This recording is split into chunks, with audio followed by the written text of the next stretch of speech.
Hello everybody, I'm Doreen Hall from Paloma Piano, and I wanted to let you know about our upcoming webinar. It's going to be a three-part webinar about business building.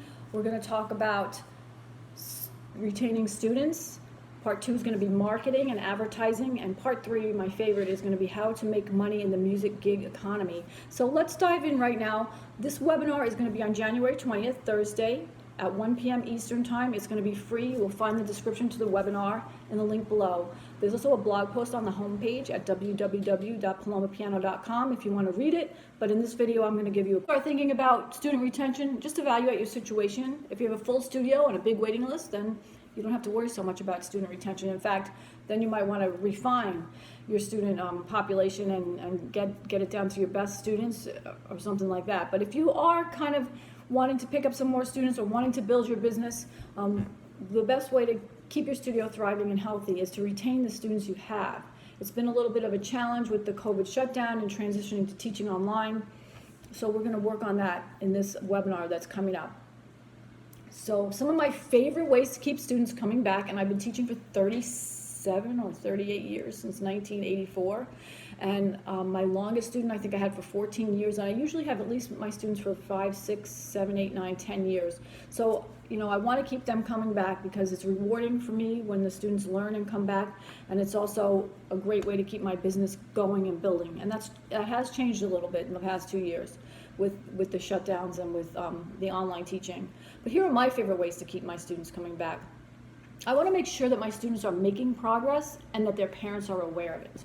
So I want to make sure that parents who are spending their time and money on piano lessons really feel like they're getting their money's worth. And I want to make sure the kids are happy with that too. When parents see that their children are doing well and learning to play and having a good time, the last thing they're going to want to cut from their budget is piano lessons. So I want to make sure they know that.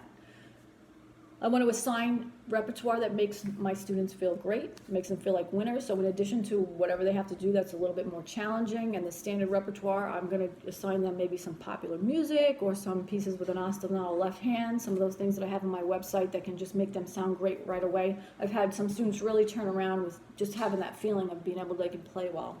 And then I want to connect with them on a personal level, say how they're doing, take a few minutes at the beginning of the lesson to see what they got for Christmas, say hello to mom, make sure that they feel like, you know, I care about them and they can talk to me and we have some kind of a personal relationship.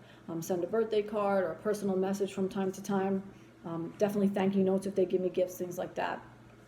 I think recitals and events are really important for student retention, even if it's an online recital. For Christmas we did a video recital. Some of my students were nervous and we to play on Zoom, and our last recital in September got shut down because a couple of my students came down with COVID.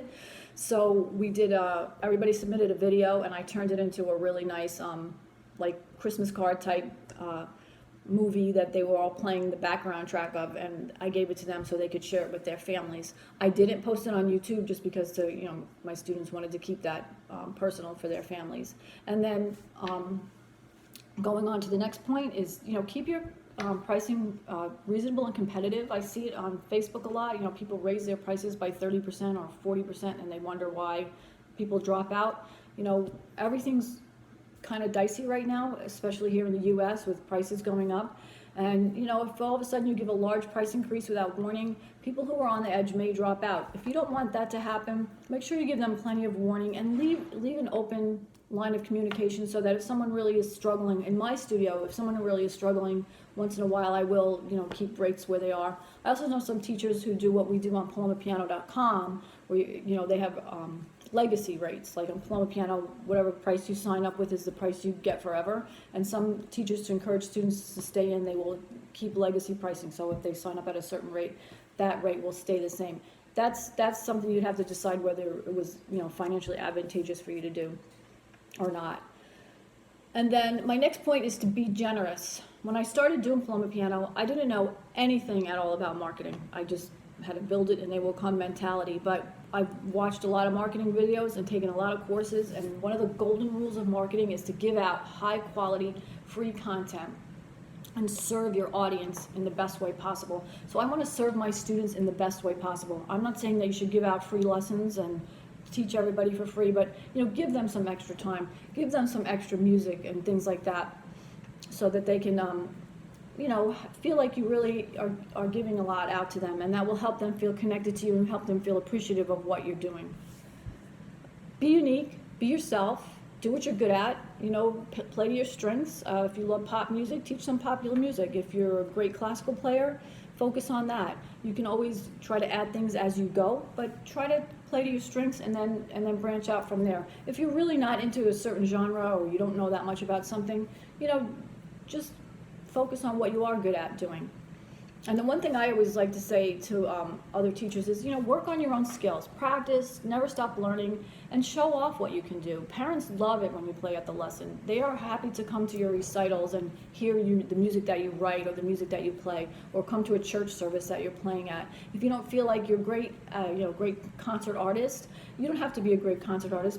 Just learn how to play some things beautiful and play at your students' lessons. When they see you, they have confidence that you are a good teacher, and you can also inspire them to do that and know that they can also become great players as well.